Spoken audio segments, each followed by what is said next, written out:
Assalamualaikum. Hope or wish. These two verbs, while they are similar in meaning, are not at all the same grammatically. এই verb দুটি যদিও অর্থের দিক দিয়ে একই, তবে গ্রামাটিক্যালি অর্থাৎ ব্যাকরণগতভাবে মোটেও একই নয়। The verb hope is used to indicate something that possibly happened or will possibly happen. সাধারণত কোনো কিছু সম্ভাব্য সংঘটিত হয়েছিল বা সম্ভাব্য সংঘটিত হবে এমন বোঝাতে হোপ ভার্বটি ব্যবহৃত হয়। The verb wish used to indicate something that definitely did not happen or definitely will not happen. R wish ভার্বটি definitely নির্দিষ্ট বা নিশ্চিতভাবে কোনো কিছু সংঘটিত হয়নি বা হবে না এমন বোঝাতে ব্যবহৃত হয়। The verb hope can be followed by any tense. The verb wish must not be followed by any present tense verb or present tense auxiliary. Be sure that you understand the difference in the following sentence with wish and hope. Hope ভার্বের পরে যে কোনো tense হতে পারে, কিন্তু wish ভার্বের পরে কখনো প্রেজেন্ট ভার্ব বা প্রেজেন্ট টেন্স এর অক্সিলারি ব্যবহৃত হবে না। নিশ্চিত থাকো যে নিচের সেন্টেন্সগুলোতে উইশ এবং হোপ এর ভিন্নতা তুমি বুঝবে। যেমন we hope that they will come, we don't know if they are coming, অর্থাৎ আমরা আশা করি যে তারা আসবে, কিন্তু আমরা জানি না বা নিশ্চিত নই যদি তারা আসে। So when we wish, the meaning is that we wish that they could come, they are not coming, অর্থাৎ আমরা আশা করি যে তারা আসতে পারত, অর্থাৎ তারা আর আসতেছে না। এখানে হোপের প্রথম সেন্টেন্সটি সংগঠিত হওয়া সম্ভাব্য, কিন্তু উইশের দ্বিতীয় সেন্টেন্সটি নিশ্চিতভাবে সংগঠিত হওয়া সম্ভব নয়। Remember that wish is very similar to a contrary to fact or unreal condition. মনে রাখতে হবে যে উইশ ভার্বটি প্রায় ফ্যাক্টের বিপরীত বা আনরিয়েল কন্ডিশন এর মতো, তাই উইশের পরে ভি ভার্বটি ওয়াজ না হয়ে ওয়ার হয়। যেমন প্রেজেন্ট আনরিয়েল কন্ডিশনে if I were rich I would be very happy, আর প্রেজেন্ট উইশ হচ্ছে I wish I were rich.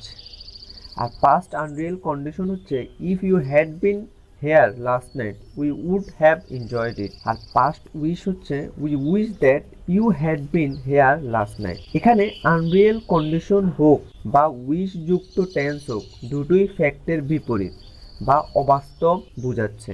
Then another note, that is in the following rules notice that the word that is optional. অর্থাৎ খেয়াল রাখতে হবে যে নিচের রুলসগুলোতে that ওয়ার্ডটি হচ্ছে optional, অর্থাৎ অতিরিক্ত। এটা ইউজ হইতেও পারে নাও হইতে পারে। সো উইশের তিনটে স্ট্রাকচার দেওয়া হয়েছে, future wish, present wish, past wish. Future উইশের স্ট্রাকচার হচ্ছে subject plus wish plus that plus subject plus could plus verb অথবা উড প্লাস ভার্ব অথবা ওয়ার প্লাস ভার্বের সাথে আইএনজি। মনে রাখতে হবে সাবজেক্টগুলো একই বা ভিন্ন হতে পারবে। Let's see the example, we wish that you could come to the party tonight, that means you can't come. এখানে উইশের পরে ব্যবহৃত দ্যাটটি অপশনাল, তাই গ্রামাটিক্যালি এর কোনো প্রভাব পড়বে না। দেন প্রেজেন্ট উইশ হচ্ছে subject plus wish plus that plus subject plus simple past tense. See the example, that is I wish that I had enough time to finish my homework. I don't have enough time. অর্থাৎ আমার কাছে পর্যাপ্ত সময় নাই। তোমাদের মনে রাখার জন্য একটা কৌশল দেওয়া হচ্ছে, সেটা হচ্ছে বর্তমান উইশের ক্ষেত্রে অর্থাৎ উইশের পরের সেন্টেন্সে যদি পাস্ট বা অতীত নির্দেশক ওয়ার্ড বা সাইন যেমন লাস্ট, লাস্ট নাইট, ইয়েস্টারডে ইত্যাদি না থাকে, তাহলে সেই সেন্টেন্সটি অবশ্যই পাস্ট ইনডেফিনিট টেন্স হবে।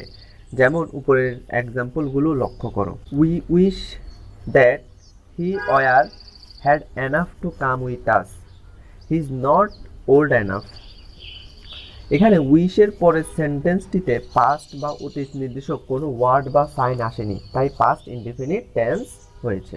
দেন another structure is that past wish, that is subject plus wish plus that plus subject plus past perfect অথবা could have plus verb in past participle. এখানেও একটা কৌশল আছে, সেটা হচ্ছে অতীত উইশের ক্ষেত্রে অর্থাৎ উইশের পরের সেন্টেন্সে যদি পাস্ট বা অতীত নির্দেশক ওয়ার্ড বা সাইন যেমন লাস্ট, লাস্ট নাইট, ইয়েস্টারডে, এগো ইত্যাদি থাকে, তাহলে উক্ত সেন্টেন্সটি অবশ্যই পাস্ট পারফেক্ট টেন্স হবে। যেমন I wish that I had washed the clothes yesterday, that means I didn't wash the cloth. সংক্ষেপে বলা যায় বর্তমান উইশের জন্য পাস্ট ইনডিফিনিট আর অতীত উইশের জন্য পাস্ট পারফেক্ট টেন্স ব্যবহৃত হবে। এই রুলটি অনুসরণ করলে উইশের ক্ষেত্রে আর কোনো সমস্যা হবে না তোমাদের। এবার উপরের সব এক্সাম্পলগুলো লক্ষ্য করো এবং এই নিয়মে অ্যান্সার সলভ করার চেষ্টা করো। Exercise 21, conditional sentence.